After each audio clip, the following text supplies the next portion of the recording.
Hello, in front of me I have Apple Watch Series 7 and I'm gonna show you how to clear the website data on this device. Let's start by waking up the screen on our watch. To do it, simply tap on the screen or press the crown button. After you wake up the screen, press the crown button to open the menu.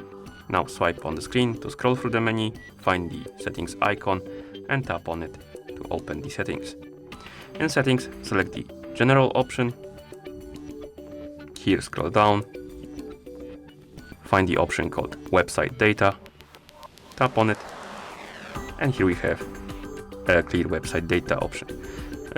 And below we have description what it does. Basically it will remove all website cookies, credentials and other browsing data like passwords and stuff like that.